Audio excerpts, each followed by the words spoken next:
To filter through fact and fiction, truth and lies, reason and madness, not to jump to conclusions, but derive them from a precise and systematic analysis. That is our job here at News World. Today is a response to the media, who have worked with credibility and respect until recent. Our research will be independent of corporate-sponsored news organizations who have become extensions of the corporate entity. Entities who have also unfortunately infiltrated elements of the government and military for the exploitation of people and natural resources by the oppression of native cultures through assimilation into an ultimately unsustainable societal hierarchy with environmentally detrimental results. We will not respond with anger or fear, for that is the tactic of our adversaries. But if logic and reason be your motive, join us here at News World for the rebranding of a city, a state, and a nation. The history of this land is long and painful, but has prospered in spirit and perseverance. And as an uncertain future rears its head in the direction of our country, News World will be there.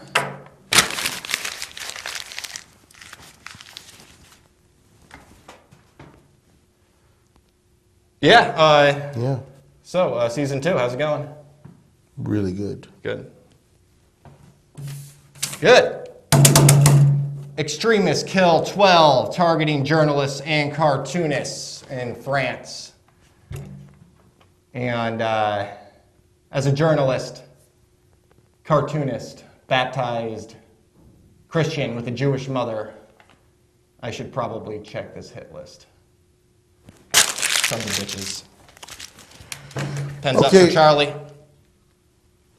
Okay, so they killed This journalists. is the saddest day in news. They killed journalists because the journalist did a satirical cartoon about them? They killed the staff of a satirical news organization, which could have been us. And that's why Albany is Charlie. Charlie Hesburgh, right? Yeah. Where do we draw the line? Where do we draw the line? And just, sorry viewers, we usually have a lighthearted show, but there's too much fucked up shit going on. And we're kind of pissed. It's like, that's like something's wrong, right? And you kill the people who are saying, hey, something's going on, instead of changing what's wrong. Does that sound about right? Yeah. It's a problem. It's crazy. Okay, and you heard of Jeffrey Epstien? No, who's that? Okay, Jeffrey Epstien, not to be confused with Juan Epstein, the Mr. Carter.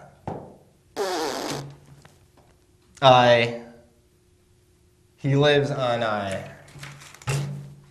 an island off of Puerto Rico, and he's a child molesting. Whoa! Wait a minute! This fucking whoa! Let's get a hold of this fucking bull here. How did we leap from the Puerto Rico part, which is a beautiful, good thing, by the way? Little St. James, he's got a sex slave island. Where's our source? Where's our source? Him. He says that he's going to release the information of people who have taken part in his sex slave ring. How does this benefit him? Why would he do this? Is he a madman? Is he a Prince lunatic? William, Charles' son, William. Whoa. How does this psychopath benefit from revealing his own insanity? Well, he was... I don't know, but I wish he would do that so we can find out who... He's threatening to release the information? That's the word on the street. Do you realize how crazy this is? Also, the leader of the KKK, I don't know... Oh yeah, I heard about that one. He's going to release people that have supported his organization. How the fuck is this in our government. Is this guy still in government? Who? David Duke. David Duke. Is that who he was talking about? David Duke is the guy you're saying who's going to release information. That's the guy, David Duke. David Duke is the leader of the KKK. No. He is a politician who spoke at who a used convention. to be or said he was once affiliated with them and says, I'm going to release the information if they keep attacking members of Congress. Some crazy shit. Please, Jeffrey Epstein and David Duke, do us a favor here at News World and give us that information, and we will expose the corruption. Call the Albany Public Library and leave a voice message. A voicemail. Yeah. Okay, but these are two different things, but they're the same thing because you're talking about people who are threatening to release the truth. What kind of asshole, what kind of simpleton decides that they're going to threaten to release the truth, which is going to harm them, and why? There's got to be some underlying reason. Like, I want to hear about this Epstein guy. Let's hear about this Epstein lunatic. Oh, Juan Epstein, child molesting financier. The question is, where's he from and what's his deal? Because I don't even know about this guy. I don't know. He decided to buy a private island on Puerto Rico? We're the only people reporting on it because the news organizations don't do anything that doesn't benefit their sponsors. So you're saying this is So guess what? This is street So news. 2,000 people get killed in Africa by Boko Haram, and you hear 30 seconds on CNN who might be somewhat credible only because of Anderson Cooper. But, I mean, he needs to get on his game. Here I was calling him a psychotic albino of the Vanderbilt strain. I take back and retract my statement, Anderson. Maybe it's platinum blonde. Oh, yeah, and Chris Cuomo, stop cutting him off mid-sentence because he's been there longer than you. Chris Cuomo. No comment. Look, you're saying there's a multi-millionaire, some kind of evil, villainous sex ring guy off the islands of Puerto Rico? Yeah. But I want to be clear on this. He's probably not a Puerto Rican person. He probably just bought. I don't know. Juan there. Epstein was. Juan Epstein is a character from Welcome Back, Carter!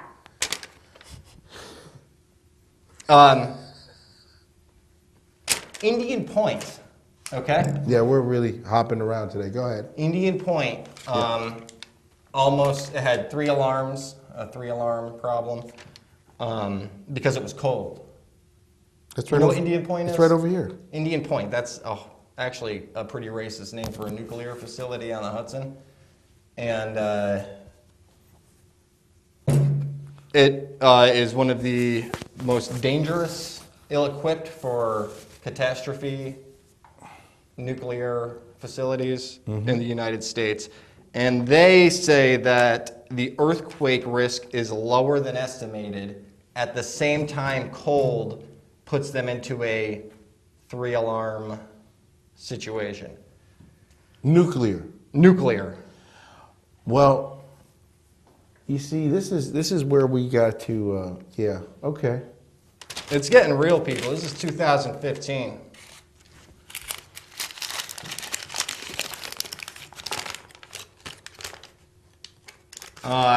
And we do have reports today. It's a little executive order 11110. Look that up. The hell's that? Federal Reserve was supposed to be backed by silver by a thing signed by Kennedy before he was killed. And that would have taken the Federal Reserve and dismantled it.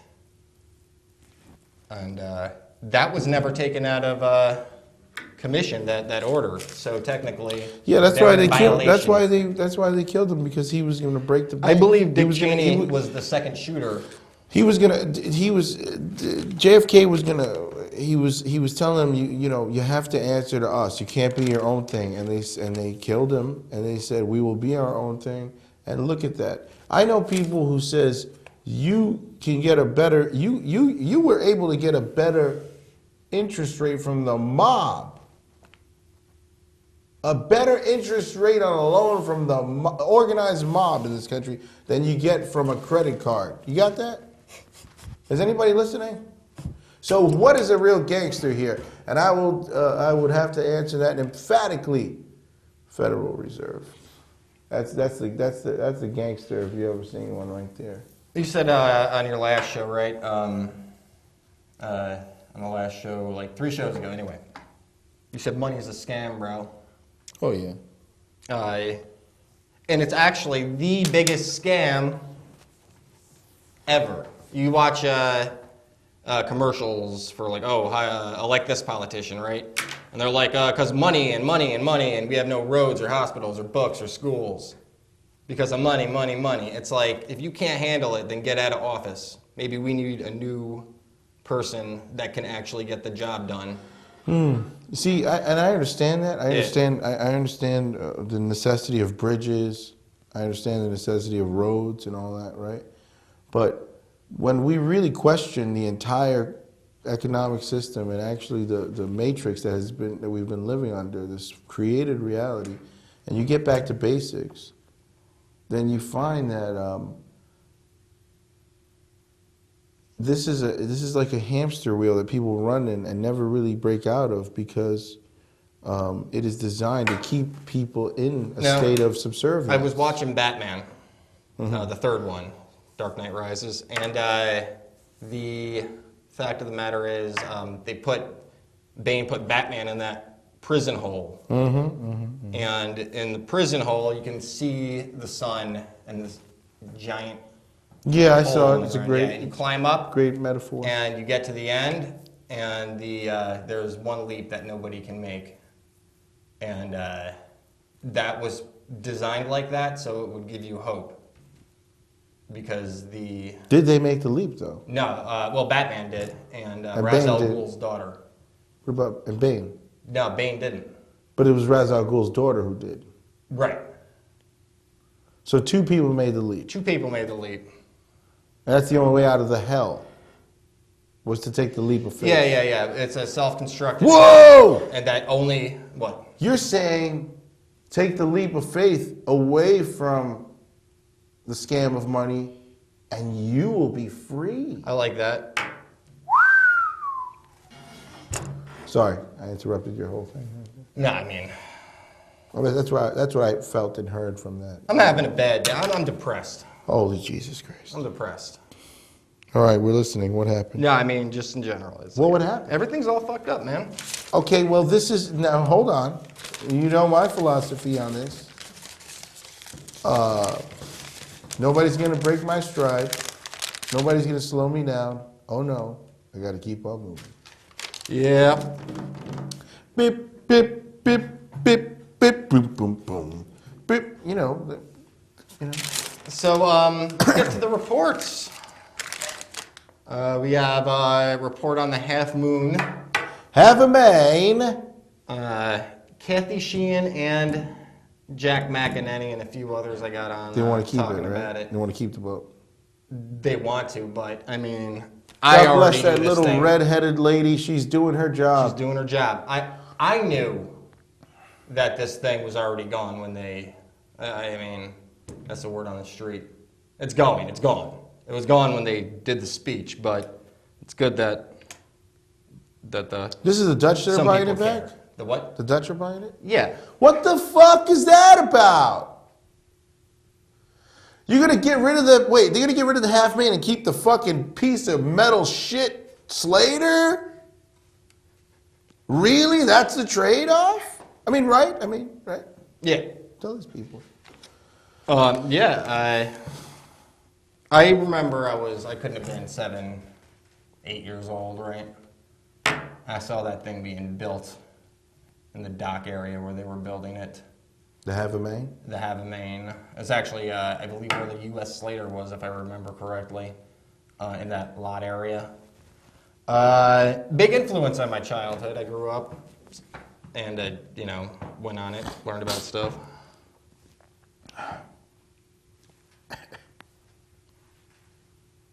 It bothers me that people have no respect for cultural, symbolic things, icons. I painted a 20-foot half moon on the bridge abutment in Rensselaer. And if you're where the U.S. Slater is, you can look across and you can see it. When did that happen? That happened like 2 years ago. I need to touch it up. Oh, nice. But we will still have a half moon on the waterfront to some extent. You see, this thing is fascinating. I think we've addressed this on numerous occasions on this show at News World, is that people think this system really works for them, but it doesn't work for anyone. I mean, you know what I'm saying? Yeah, I mean, humans have a unique ability of bastardizing anything. So the half moon, roll it. Made history here in New York. This is where it is historically significant, and this should be its home. And we are here standing together to make clear and make public that we stand ready to find a way to keep the half moon, not just here in the city of Albany, but as I said, here in the Empire State. This ship is historically significant, not just in Albany, but in Manhattan, in Poughkeepsie, in Hudson. It helped to create what we are today. And it also serves not only an important historical role, but an important educational role. We in New York are using the half moon as a way to not only celebrate our history, but to educate our young people and transform lives. And we know that there's been much said about moving the half moon and the decision of the individual who owns the half moon to move it to the Netherlands. But I am joined by my fellow colleagues here today because we want to make clear that we would like the same opportunity that was presented to Juan. We would like for the owner of the half moon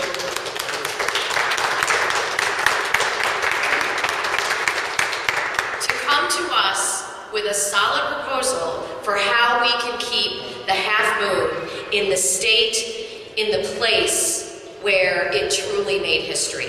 So I'm going to start by asking Assemblymember Pat Fahey to come forward and talk about why she believes that this is so important, particularly from her perspective as somebody who is passionate about education and who is representing us in state government. Pat?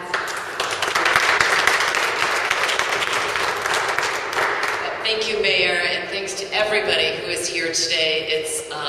It's a privilege to stand here because I want to be as supportive as I can, and not just as the assemblywoman for this area who wants to work in partnership with you to do what we can to make sure the state recognizes what a jewel we have right here and how we want to keep it right here, the half moon, and in its home, its rightful home. But I couldn't agree more that it is a state jewel as well. So whatever the state can do, I am happy to go to bat with Assemblyman McDonald and all of my colleagues here in the Capital Region because it is such a jewel. But I also wear the hat of the former school board member, the hat of a mom, and the hat of a city resident. This was a prized moment for any student while they were coming through the Albany schools to get a chance to visit the half moon, or more importantly, to spend that week on the half moon. It was, and it was, I think, the memory of a lifetime for any middle school child that had that experience.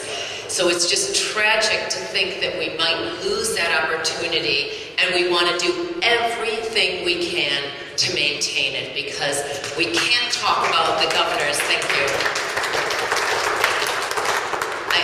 I've been very praising of the governor and his initiatives on marketing the pathways through history, and the regional economic development councils have done a lot to fund those. This is living history, and this is where so many of those paths began. So again, here in partnership with each of you to keep this thing. And The final speaker is a person who, when he speaks about Albany and its history, makes us feel as though we are truly living on hollow ground. His love for this city, for this region, his deep understanding and his ability to place things in context, and that context being so important to us having a sense of pride and pride of place about who we are and where we are, is something that I admire, that I look to for leadership and for guidance. Our former Assembly Member, Jack McAfee.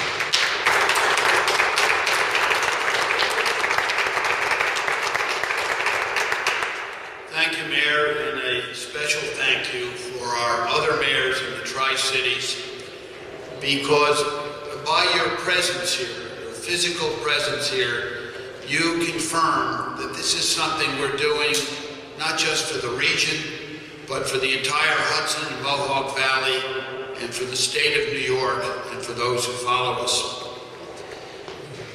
I think most everybody here has a pretty good idea what the Half Moon is all about. It is something that has inspired generations of peoples. When you leave here today and you look down State Street on top of the University Plaza, former D&H Railroad headquarters, there's the Half Moon in the form of a weather vane so big that you can sit in it as it twirls around. That was done nearly a century ago. And when you go over to the family court, over on Clinton Avenue, once again, what's on top? It's the Half Moon. As we go through our communities up and down the river, the name Half Moon, the name Hudson, it's on our streets, it's on our parks. It's something which inspired the people to the Half Moon, other than to remind us. And it was mentioned earlier, I think by Pat Fahey, and also by Mayor McCarthy, the educational value. As a sometime teacher, we know if you read something that's good, if it's read to you, that's good too, but your retention may not be the best. Human beings learn with their senses. They learn with their vision, with their sense of touch, with their sense of smell. The people that first went on that ship 25 years ago are now middle schoolers that have grown up and are approaching 40 years of age. They have children of their own. And there are others that have been there as recently as last summer. And someday they too, God willing, will have children of their own. How do you replace the lapping of the waves, the call of the gulls, the creaking of the masts and the ropes? How do you create in just simple writing and in picture books the planks, the uniqueness? When we say it was a small ship, what does that mean? To some it's a large one. Go on it and find out. These memories are priceless. And it is this river which has hosted that magnificent educational tool that reminds us of our roots up and down the river and throughout the state and the nation. And please, Dr. Hendricks, we say, give us a shot at this too. We'd like to keep it here, and that's all of us, up and down the Hudson and Mohawk valleys especially. Thank you.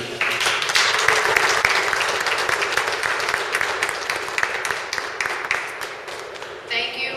I think the theme has been spoken. We want it. Dr. Hendricks, we want a chance. We want the opportunity. This is where the Half Moon belongs. This is where it will be celebrated and loved for generations and generations.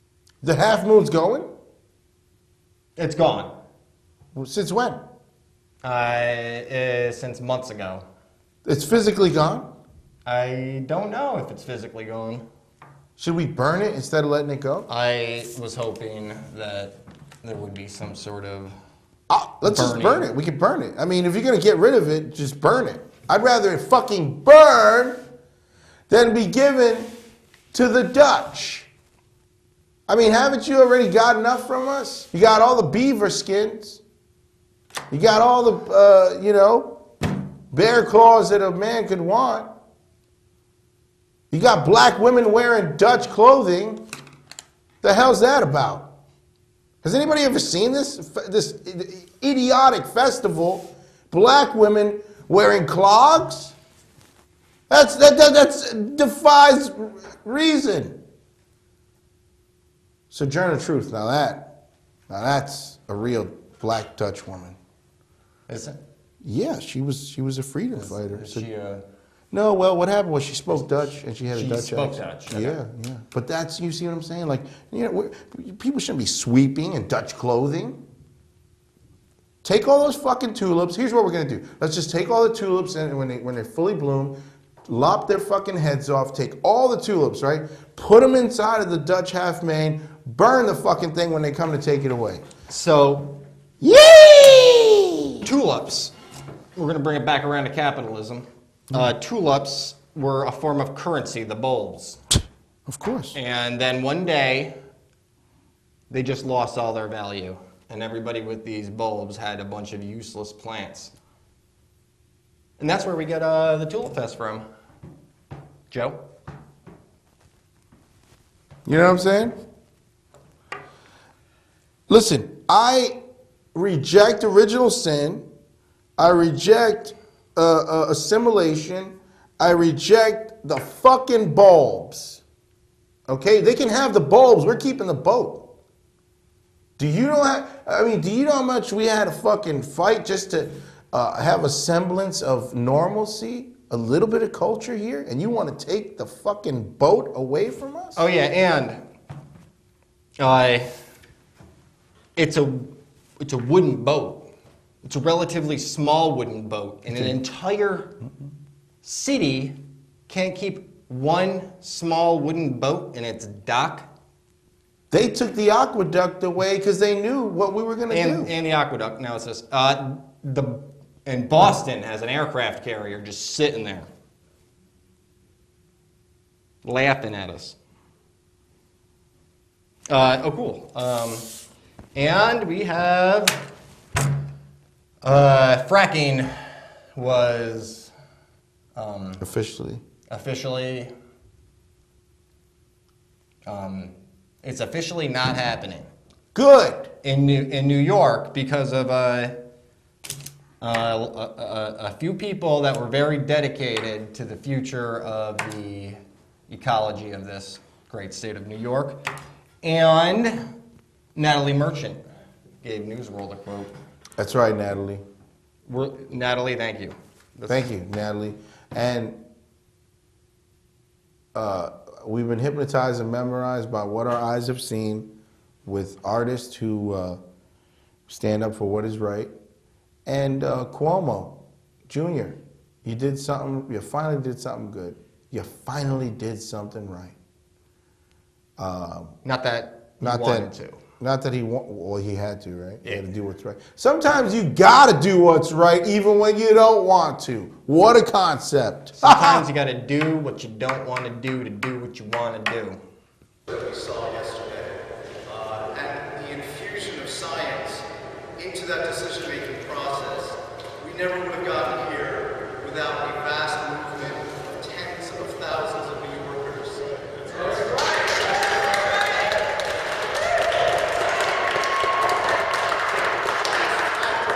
For those in the movement, we are scientists, we are doctors, we are teachers, we are business people, we are students, we are children, grandmothers, grandfathers, mothers, fathers. And I want to say now that we can include Commissioner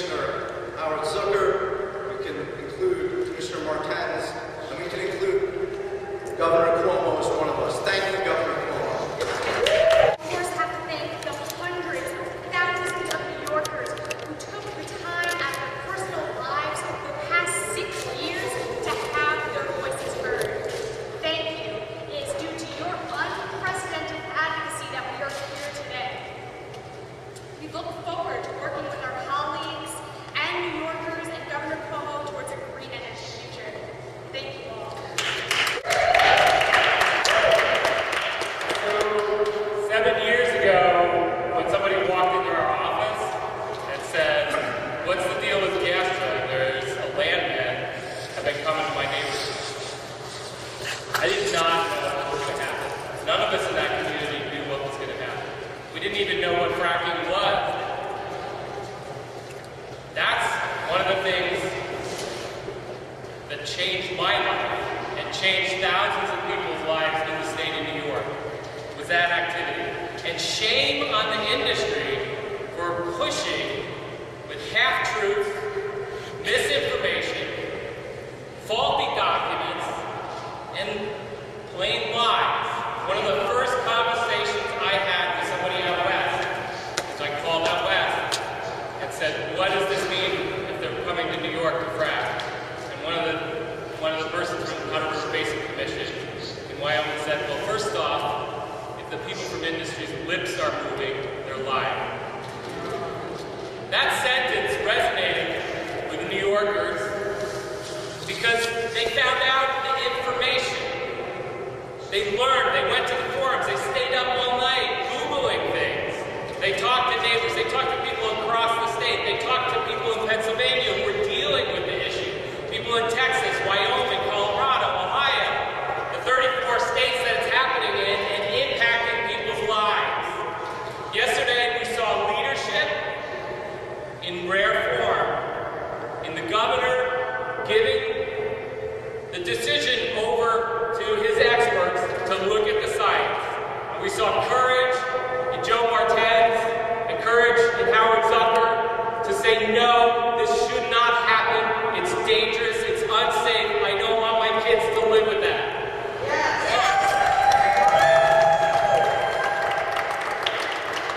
I just gotta say, I used to come in here, I've come here a lot over the last 6 years. There's usually a lot of people in here and a lot of noise, and I'm usually screaming really loud to get over the noise so that the mics can hear it. And we're always yelling, man, fracking now, stop fracking, whatever. I just want to do it here in this Capitol. I want to scream as loud as I can one more time. But I'm not going to say ban fracking now. I'm saying, thank you, New York! We ban fracking! I'd like to thank and bring up Natalie Burchett.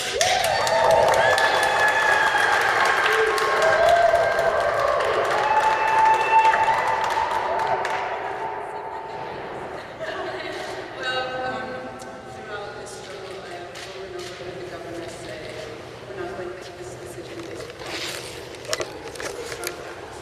And I'm so happy that the facts are finally able to come to light and the decision will be on us. But I have to tell you, I deal with emotion.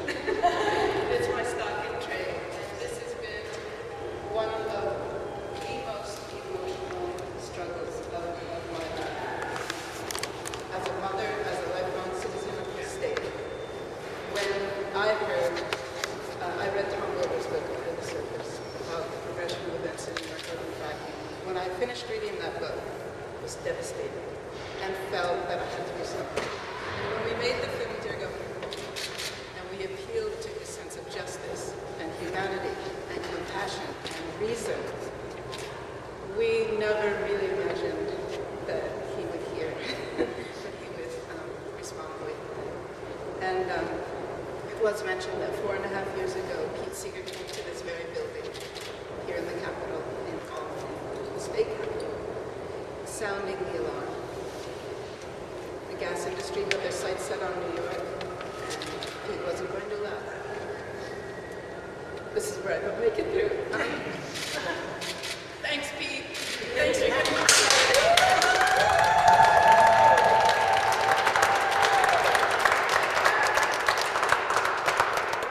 music has played an important part. And Sandra was just telling me yesterday at Seneca Cliff when they were being hauled away by the police protesting the gas storage facility there. They were singing and they were playing music, and she was salvaging instruments as people were being taken away by the police. Music is a galvanizing force. And just to celebrate this, can we just sing a little bit of This Land Is Your Land, because I want to honor him. All right, I'll try to find a good key. This land is your land, this land is my land, from California to New York.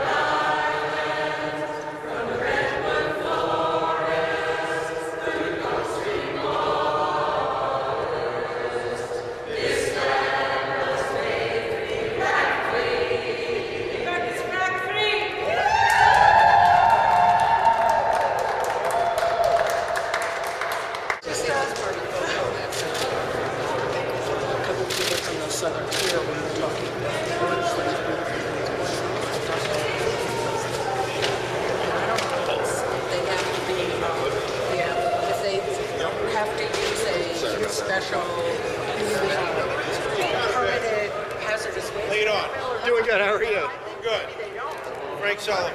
Yes, yeah, Molly is the father. Yes, absolutely. How are you doing? Yeah, good. How's Peter doing? Good, he's great. I was just laying bricks for him. I haven't seen him in a while. Good. Is he still living on Colvin?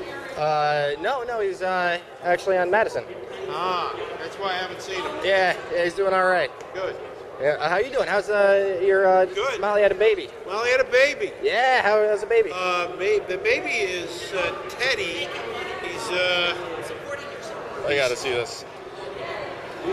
Adorable. Yeah. Wow, tell her that I'm so happy for yeah, her. they're coming over next week. Cool. They live in Minneapolis. Do you have a quote for News World about fracking? Oh yeah, fracking. Yeah. Banning fracking is just the beginning. We have to transition all the way. Go with the 2030 plan that came out of Stanford. Awesome. Get it done. Get it done. Hey, thank you so Good to much. see you. Absolutely.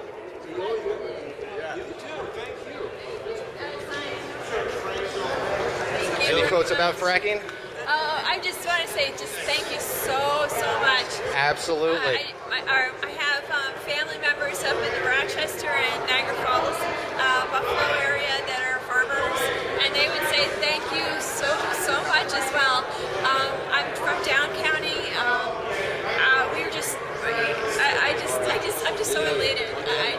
Now we're going to work on alternate energies like solar, wind, all sorts, and that can employ so many people, and we can just work together. And I'm just so excited, and thank you so much, everyone. Thank you. Thank you. Thank you. And, I state, oh yeah, absolutely. And state your name. Oh, I'm sorry. It's Pony Sheehan from Westchester County, New York. Wonderful. Thank you. May I have a quote for News World? Just a quote. Yeah, whatever you'd like to say. We film it, and we show whatever you got to say. Just that this is an historic day for New York and for this movement, and I'd like to thank the governor for his courageous decision. I'd like to thank Commissioner Martens for protecting our resources, our critical resources, and Commissioner Zucker for protecting us from this hazardous, dangerous, dirty extraction process. Absolutely. Thank you so much. And on to the casinos. I think we've gone past the half-hour mark. Yeah, Alex. You got places to be. You need to Joe, have we gone past what? 21 minutes. We got 4 minutes left. Oh yeah, and casino. You were the reporter on that. One of the most boring news conferences I've ever been to. The discussion on whether or not a casino was going to be built in the Mohawk, Hudson, Athena, East Greenbush area, right? Yeah. And the answer was? Not in Albany. Not in other our backyard. places. Not in our backyard.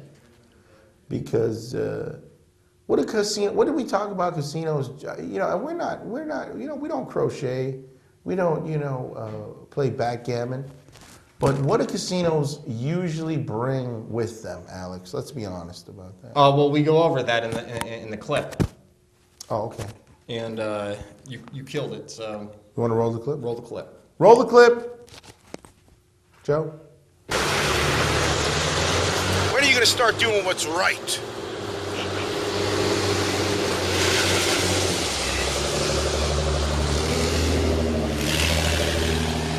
When are you going to start doing what's right?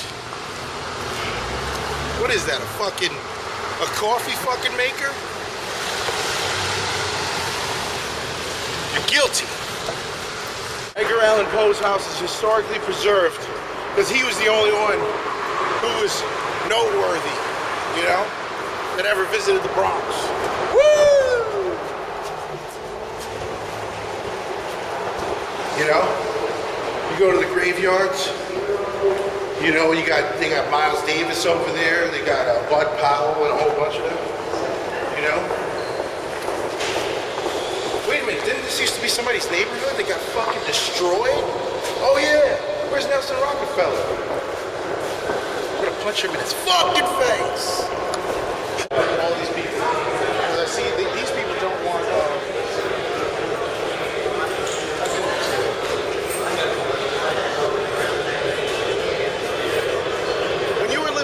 Vegas, right?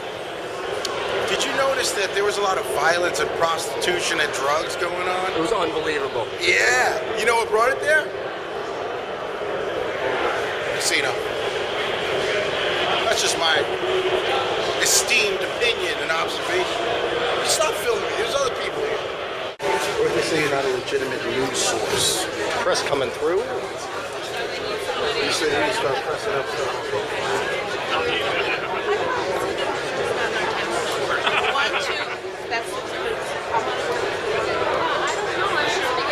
Did you get? I got him. You got to film everybody. Yeah.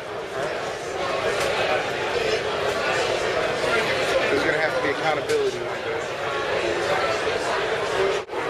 This is Oddy Gato live at the Empire State Plaza on behalf of Newsworld. And it seems that the East Greenbush residents do not want this casino on the display here. What did you see in that city besides casino? What does casino bring to a community? I lived in a place that can be only described as the culmination of all the worst things that capitalism has to offer. Yeah. Prostitution, drugs, violence, robbery, vice, right? Yeah. That's what the fucking casinos brings. That's what a casino brings. Is it casinos or is it humans? All the fucking casinos.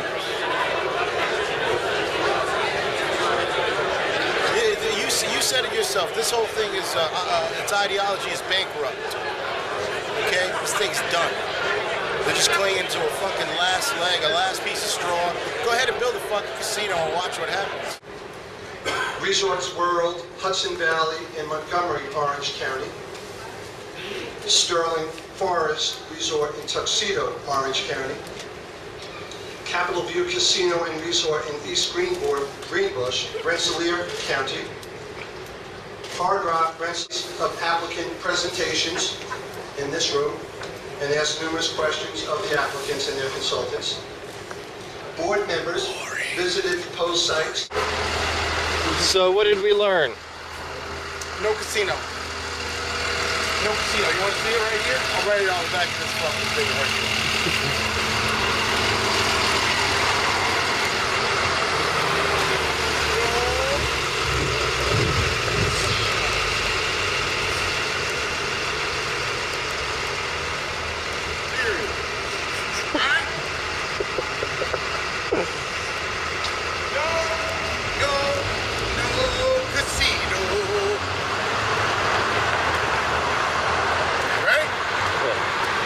They said, no casino, no casino, no, no, no, no, no, no, no, casino,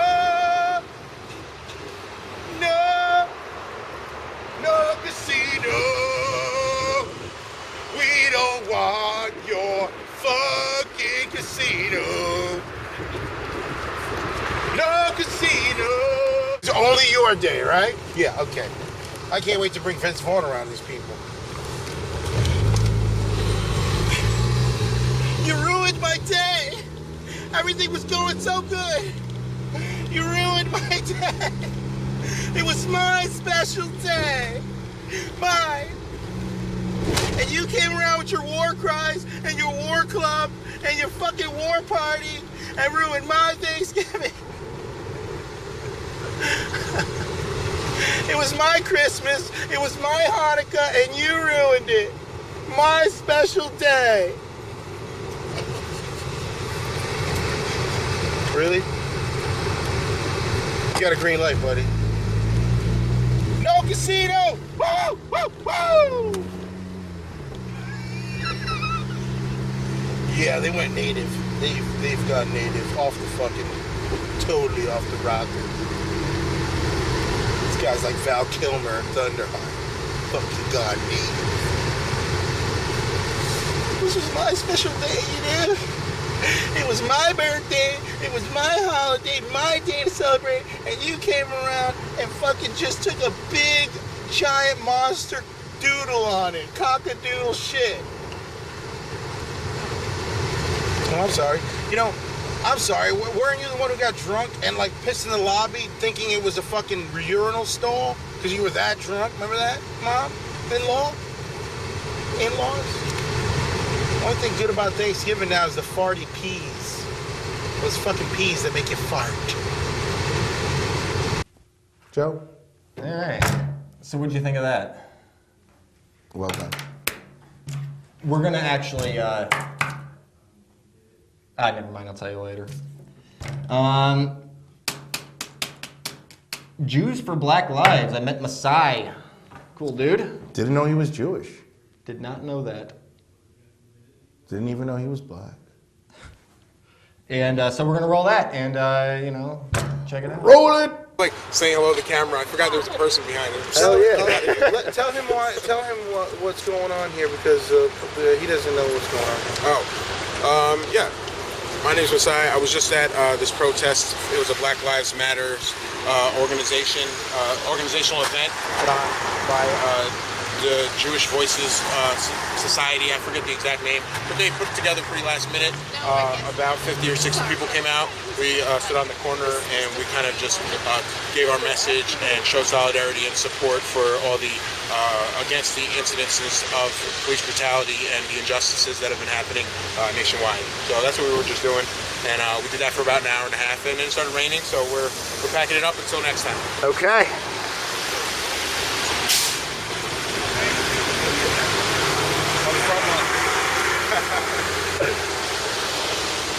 So, you want a coffee chat? Would you have a word to say for our News World documentary? I usually say Sure. About what's going on? This is public access. Come on. Hi. How are you? Anything you want. Anything I want? Say who you are. So I'm really glad. I'm Mark Mishler with Albany chapter of Jewish Voice for Peace, which initiated this vigil here tonight. And I'm really proud that so many people showed up and that we were able to stand and say that Black Lives Matter, and that's important to all of us. For those of us who are Jews, it's important to us as Jews to say Black Lives Matter. It's important for the whole community to stand together. So I think this was a beautiful event. It's part of the ongoing movement, and this movement is going to just keep growing and growing. Hey, thank you very much. Thank you. Great job, dude. Thank you. Thank you. Always good to see you. That's And Alex. Alex, hi. Good to meet you, definitely. All right. And we're back. You know, we're not getting enough sun, man. I think we're getting really, really pale this year. I Gotta get some sun. I don't tan, I just burn. Well, the burn is the first, protective layer. And then after that, we all start tanning. What do you think you're gonna do? Like avoid the beach the rest of your life? Who lives like that? I wear a hat. Not at my beach. We're gonna go to the beach. You know what? We'll go to the beach and go to the beach where this psychopath is or was off the island of Oddy. Juan Epstien. Jeffrey Epstein, goddammit. Oh yeah. And that was what was it? Little St. James. That's the island? That's the island. It's a big. It's probably like island. another fucking. It's not Puerto Rico. With a rape palace for rich white people. I don't know if rape palace. It's basically a rape palace. A rape fucking castle. He had a secretary recruiting underage women. This is fucked up. Yeah, and these are the financiers that are gonna fucking save the country. You know what? Fuck you. You know what? We're going to get this motherfucker right now. Let's right go. now.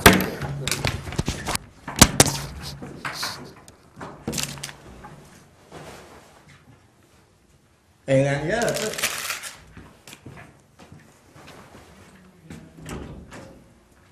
Did you guys hear about this shit?